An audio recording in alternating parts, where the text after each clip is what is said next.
Из чего лучше строить дом? Обзор материалов.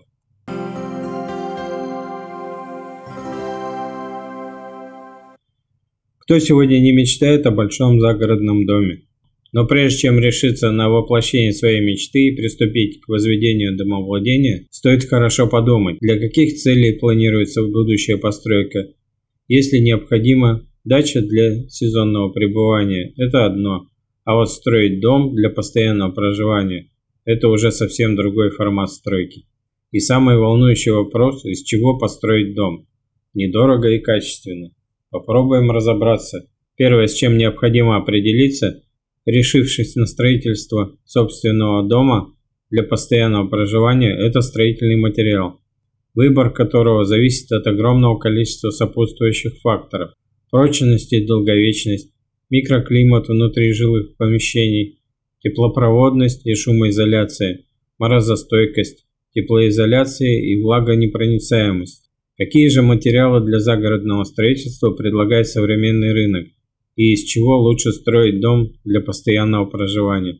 Конечно, выбирать материал для индивидуального строительства нужно с учетом всех вышеперечисленных параметров. Но главным критерием принято считать прочность, так как именно она формирует конструкцию здания и влияет на несущую функцию стен. Выбирая, из чего построить дом для постоянного проживания, все материалы можно условно поделить на 4 основные группы: кирпич и камень, легкие бетонные материалы, дерево, древесно-стружечные панели. Строительство дома для постоянного проживания из кирпича. Здания, возводимые из кирпича, представляют собой самые массивные конструкции. Они отлично противостоят воздействию всевозможных природных факторов и при этом обладают привлекательным внешним видом. Однако, чтобы возвести собственный дом, из самого, на первый взгляд, популярного материала кирпича придется понести немаленькие финансовые затраты. Главным достоинством дома из кирпича является высокая прочность материала, а по своим характеристикам несущей способности стена, возведенная из этой разновидности стройматериалов, почти не уступает бетонной. Подобные характеристики идеальны как для малоэтажного загородного строительства, так и для возведения многоэтажных домов. Кроме этого, дом, выложенный из кирпича, не сгорит, не сгниет и не подвергнется усадке.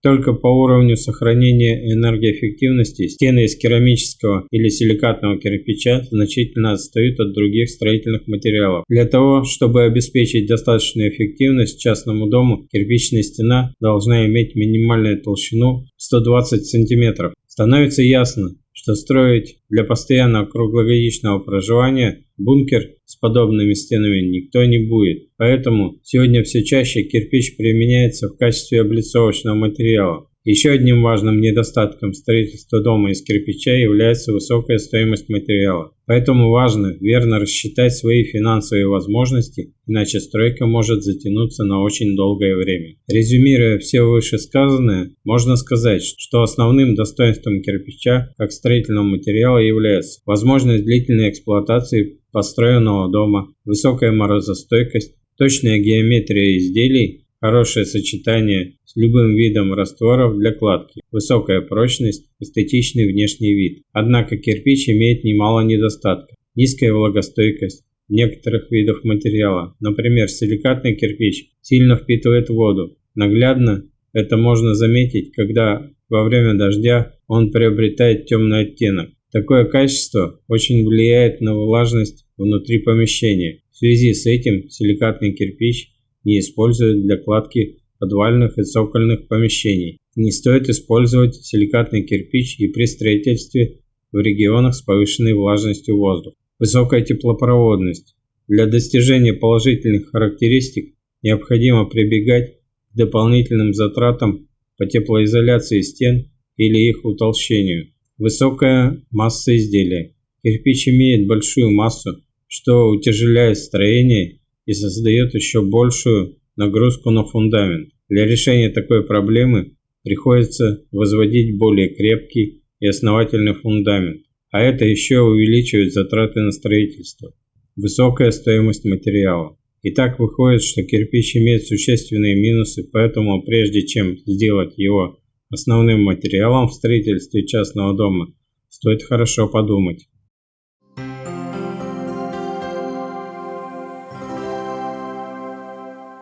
Строительство дома из бетонных блоков. На сегодняшний день среди строительных материалов кирпич значительно снижает свои позиции, уступая место современным строительным блокам. Доступная цена – это главная причина, определяющая выбор блоков. При этом возвести дом для постоянного проживания из блоков не только дешевле, но и значительно быстрее, так как такой крупногабаритный материал по количеству способен заменить от 4 до 14 обычных кирпичей. Сегодня рынок строительных материалов предлагает такие виды блоков: газоблоки, пеноблоки, шлакоблоки, керамзитобетонные блоки, арболит и блоки из ракушечника. Остановимся подробнее на каждом типе. Газо- и пеноблоки. Газо- и пеноблоки имеют одинаковые технические характеристики и отлично подходят для строительства малоэтажных домов. Единственное их отличие состоит во внутренней структуре материала. Газоблоки изготавливаются из однородной смеси песка, цемента и извести с добавлением специального порошка газообразователя, чтобы добиться получения внутри блока небольших сквозных каналов. Пеноблоки, наоборот, имеют замкнутые поры внутри материала. Такой структуры во время производства добивается путем добавления к бетонному раствору специальных веществ, пенообразователей. Стоит отметить, что такое производство позволяет увеличить количество пеноблоков, создавая дополнительные энергосберегающие возможности материала и существенно уменьшая его вес. Также, в отличие от газоблока, открытые каналы которого хорошо проводят влагу. Пеноблоки не нуждаются в дополнительной защите от влаги. Выпускают блоки различного формата и толщины, что позволяет выбрать застройщику оптимальный для индивидуального строительства материал без лишних затрат на дополнительное утепление. Хорошие геометрические данные позволяют выстроить дома, имеющие сложную конструкцию. Также пеноблоки и газоблоки не нуждаются в сложной отделке. Это можно сделать с помощью шпаклевки или декоративной штукатурки. Кроме всех перечисленных преимуществ, весомый аргумент в выборе именно этого материала для строительства станет его невысокая стоимость. Среди недостатков пено- и газоблоков можно выделить следующие характеристики данных материалов: хрупкость, высокая водонепроницаемость для газоблоков, обязательно внешняя и внутренняя отделка дома, наличие химических элементов в составе.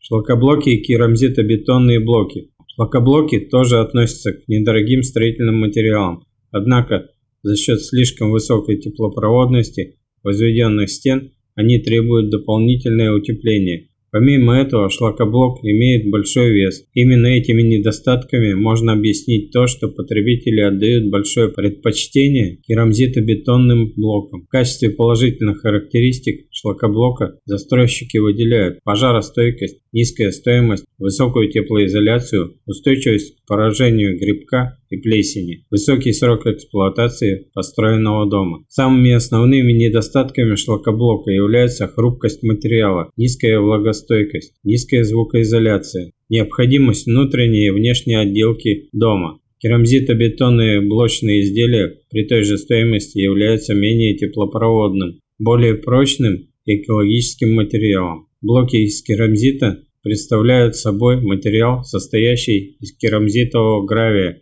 результат специального обжига глины и цементного раствора. Такое сырье имеет высокие показатели прочности и рассчитано на строительство индивидуальных домов до 3 этажей. При этом процесс возведения не занимает много времени. Кроме этого, керамзитобетон является довольно теплым и экологически чистым строительным материалом, так как не содержит в себе синтетических добавок. Хорошая пропускная способность создает оптимальный баланс влажности в жилом помещении. Арболит. Составляющим компонентом арболитовых блоков являются древесные щепки и цементный раствор со специальными добавками. Такой состав позволяет получить теплый и легкий блок. По своей плотности арболит позволяет возводить здания небольшой этажности. При этом по своей упругости он способен выдержать в том числе и плиты перекрытия. Такой материал хорошо дышит, очень экологичен, имеет отличную тепло- и звукоизоляцию. К минусам арболита относятся высокие показатели влагопоглощения. Дом из арболитовых блоков требует дополнительной защиты от влаги, а это значит, что придется потратиться на изоляционные и специализированные водоотталкивающие отделочные материалы. Неровная поверхность блока приводит к возникновению некоторых сложностей при возведении стен, а также является причиной большого расхода бетонного раствора. Также весомым недостатком арболита нередко считают большое количество некачественного материала на строительном рынке. Ввиду того, что производство блоков не требует специализированного оборудования, их часто производят кустарным методом с применением несертифицированных химических добавок и нарушениями технологии производства. Все это становится причиной ухудшения качества готового сырья. Поэтому покупать арболит нужно только у проверенных продавцов и производителей.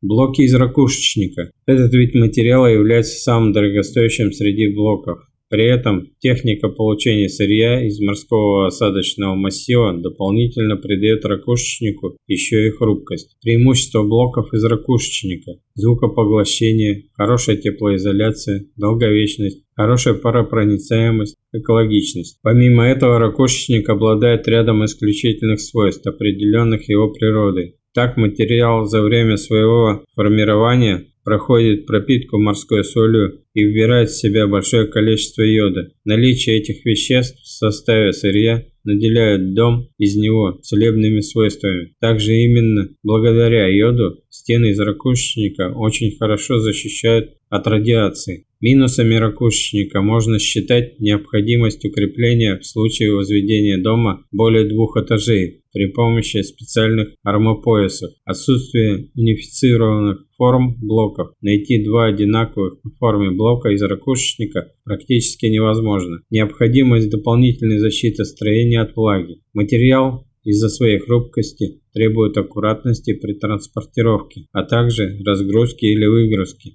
Строительство деревянных домов для постоянного проживания. Что касается дерева, тут существует 2 варианта строительных материалов – бревно, брус. Дом для постоянного проживания из древесины оказывает минимальную нагрузку на фундамент, что позволяет сэкономить уже на самом первом этапе строительства. Важным моментом при выборе стройматериала также считается и то, что возводить деревянные дома возможно независимо от времени года и при любой погоде. Дом из бруса. Современный брус позволит построить аккуратный индивидуальный дом в любом стиле. Он имеет хорошие геометрические параметры, прямоугольное или квадратное сечение и гладкие очень ровные стороны. Дома из бруса дают минимальную усадку. Изготовление сруба не требует применения специальной строительной техники, а эстетические данные материала позволяют обойтись без внешней и внутренней отделки и тем самым сэкономить на отделочных работах. У бруса большое количество преимуществ: экологичность, эстетичность, оперативность возведения постройки, высокий уровень звукоизоляции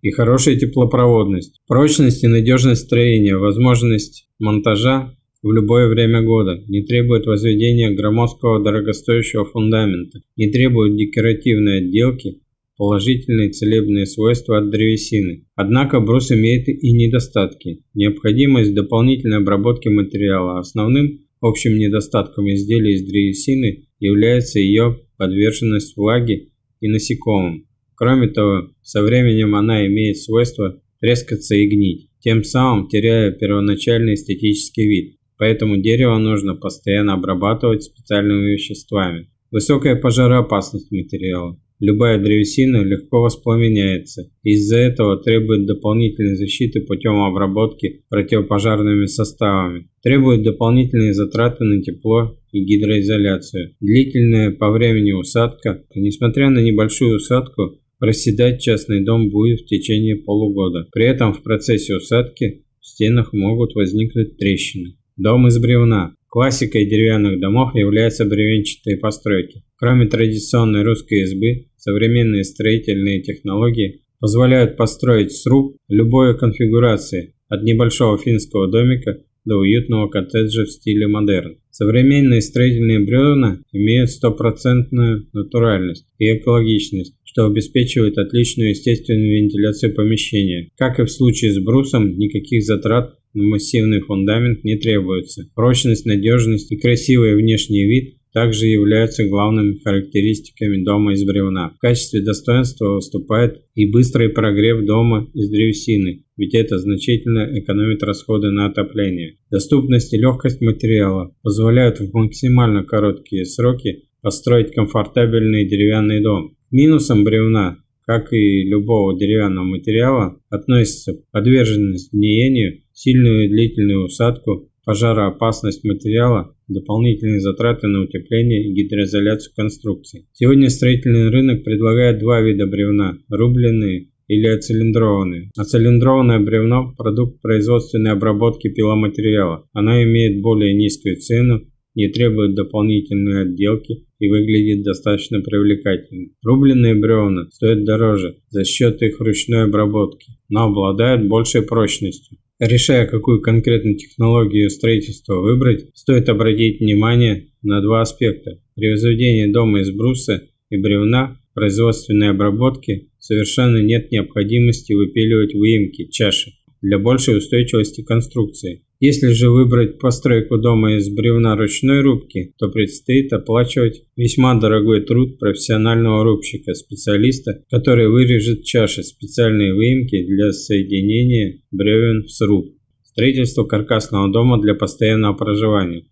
Новым видом строительства домов для постоянного проживания является каркасная технология. Каркас здания может быть деревянным или металлическим, но большей популярностью все же пользуется именно деревянный каркас. Плюсы возведения стен по такой технологии следующие. Высокая теплопроводность, здание не подвергается усадке, легкость и быстрота возведения, легкость внутренней отделки, экономия на фундаменте, экологичность материала. Дополнительным достоинством такой технологии является ее невысокая стоимость. Но несмотря на то, что у каркасных домов есть и недостатки, основным из которых является очень низкая герметичность, из-за недостаточной прочности каркасного дома снижается его надежность и сокращается срок службы строения. Воздухообмен в помещении отсутствует, поэтому каркасный дом требует монтажа вентиляционной системы. Также недостатками каркасных домов считается высокая пожароопасность, очень низкая звукоизоляция помещений, слабая устойчивость к грибковым поражениям. Кроме того, как и любые деревянные постройки, каркасные деревянные дома подвержены воздействию насекомых. Из чего лучше строить дом для круглогодичного проживания – дело индивидуальное.